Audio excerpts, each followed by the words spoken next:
বর্তমান সময়ের একটি জনপ্রিয় ধারণা হলো ডিজিটাল মার্কেটিং। ইলেকট্রনিক মিডিয়া ব্যবহার করে কোনো পণ্য বা সেবার প্রচার প্রচারণার মাধ্যমে উক্ত পণ্যের ক্রেতা তৈরিকেই ডিজিটাল মার্কেটিং বলে। ইন্টারনেট ডিজিটাল মার্কেটিংয়ের সাথে ঘনিষ্ঠভাবে জড়িত। এছাড়াও অন্যান্য মাধ্যম রয়েছে, যেমন text messaging, mobile instant messaging, electronic billboard, television ও রেডিও চ্যানেল। এইসব বিষয়ও আছে ডিজিটাল মার্কেটিংয়ের অন্তর্ভুক্ত। মার্কেটিং হচ্ছে কোনো পণ্য বা সেবার প্রচার প্রচারণার মাধ্যমে উক্ত পণ্যের ক্রেতা তৈরি করা। আর ঠিক এই কাজটি ডিজিটাল ডিভাইসের মাধ্যমে করা হলে তাকেই বলে ডিজিটাল মার্কেটিং। বর্তমান সময়ে এসে ডিজিটাল মার্কেটিং বেশ পরিচিতি লাভ করলেও এর যাত্রা শুরু হয়েছিল 90-এর দশকের শুরুর দিকে। বর্তমানে বিশ্বের 2/3 মানুষ ইন্টারনেটের আওতাভুক্ত। রেডিও, টিভি কিংবা সংবাদপত্রের জায়গা দখল করে নিয়েছে online radio, video streaming site কিংবা অনলাইন নিউজ পোর্টালগুলো। আর তাই তো মার্কেটিংয়ের ধরন এসেছে বিপুল পরিবর্তন। ট্রেডিশনাল মার্কেটিং পদ্ধতির মতো এখন আর ব্যবসা প্রতিষ্ঠানগুলোকে মার্কেটিংয়ের জন্য পোস্টার, ব্যানার, মাইকিং কিংবা স্থায়ীভাবে মার্কেটার নিয়োগ করার প্রয়োজন পড়ে না। ডিজিটাল মার্কেটিংয়ের মাধ্যমে ব্যবসা প্রতিষ্ঠানগুলো তাদের পণ্যের প্রচার প্রচারণা খুবই কম সময়ে, কম খরচে এবং কার্যকরভাবে করতে পারছে। ডিজিটাল মার্কেটিংয়ের আরেকটি বড় সুবিধা হলো ব্যবসা প্রতিষ্ঠানগুলো তাদের পণ্যের ধরন অনুযায়ী ক্রেতার পেশা, ঠিকানা কিংবা বয়স নির্দিষ্ট করে মার্কেটিং করতে পারছে। এখন আসুন জেনে নেই ডিজিটাল মার্কেটিং সম্পর্কে ধারণা আপনি কেন রাখবেন বা ডিজিটাল মার্কেটিং আপনার কী উপকারে আসতে পারে। আমরা ইতিমধ্যে ডিজিটাল মার্কেটিং ট্রেন্ডের মধ্য দিয়ে যাচ্ছি এবং প্রত্যেক দিন ডিজিটাল মার্কেটিংয়ের সাক্ষী হচ্ছি। সেহেতু আমাদের ডিজিটাল মার্কেটিং সম্পর্কে ধারণা থাকা প্রয়োজন।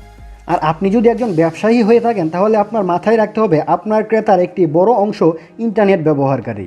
আর সেই ক্রেতাদের সহজে এবং কার্যকরভাবে আপনার মার্কেটিংয়ের আওতায় আনতে হলে আপনাকে ডিজিটাল মার্কেটিংয়ের দিকে টার্নওভার করতে হতে পারে। তাছাড়া আপনার পণ্যের নতুন ক্রেতা তৈরিতেও ডিজিটাল মার্কেটিং বেশ কার্যকরী হবে। আর আপনি যদি একজন শিক্ষার্থী কিংবা চাকরি প্রত্যাশী হন তাহলে ডিজিটাল মার্কেটিং সম্পর্কে আপনার একটি বেসিক ধারণা অবশ্যই থাকা লাগবে। অনেকেই বর্তমানে ডিজিটাল মার্কেটিংকে পেশা হিসেবে বেছে নিচ্ছে, যাকে বলা হয় অ্যাফিলিয়েট মার্কেটিং। এবার আসুন দেখে নিই ডিজিটাল মার্কেটিংয়ের পদ্ধতিগুলো কী কী বা কোন কোন উপায়ে ডিজিটাল মার্কেটিং করা যায়। ডিজিটাল মার্কেটিং অফলাইন এবং অনলাইন দুইভাবেই করা যায়। ডিজিটাল মার্কেটিংয়ের অফলাইন পদ্ধতিগুলো হলো text messaging, mobile instant messaging, digital billboard, radio বিজ্ঞাপন, টেলিভিশন বিজ্ঞাপন ইত্যাদি। আর ডিজিটাল মার্কেটিংয়ের অনলাইন পদ্ধতিগুলো হলো সার্চ ইঞ্জিন অপটিমাইজেশন বা SEO, সার্চ ইঞ্জিন মার্কেটিং বা SEM, content marketing, social media marketing, email marketing, interactive marketing, web analytics, YouTube marketing, influence marketing, affiliate marketing ইত্যাদি। তো বন্ধুরা, এই ছিল আমাদের ডিজিটাল মার্কেটিং সম্পর্কে সংক্ষিপ্ত আকারে বেসিক ধারণা। আশা করি ভিডিওটি আপনাদের একটু হলেও উপকারে আসবে। ডিজিটাল মার্কেটিং সম্পর্কে আপনার বেসিক ধারণা আরও পাকাপোক্ত করতে গুগল গ্যারেজের ফান্ডামেন্টালস অফ ডিজিটাল মার্কেটিং কোর্সটি আপনি করতে পারেন। কোর্সটি সম্পূর্ণ ফ্রি এবং এই কোর্সটি করতে বিশেষ কোনো যোগ্যতার প্রয়োজন হয় না, শুধু একটু ভালো ইংরেজি বুঝলেই হবে। সবচেয়ে মজার ব্যাপার হলো এই কোর্সটি সম্পন্ন করতে পারলে গুগল আপনাকে একটি সার্টিফিকেট প্রদান করবে, যা আপনি আপনার সিভিতে অ্যাড করতে পারবেন। স্বয়ং গুগল আপনাকে সার্টিফাইড করবে। তাহলে আর দেরি কেন, আজই কোর্সটি শুরু করে দিন।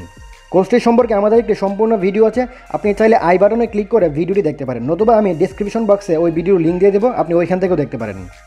আর আপনি যদি ডিজিটাল মার্কেটিংকে পেশা হিসেবে নিতে চান, নতুবা আপনার ব্যবসার জন্য নিজে ডিজিটাল মার্কেটিং করতে চান, তাহলে আপনাকে আরও অ্যাডভান্স লেভেলের কোর্স করতে হবে।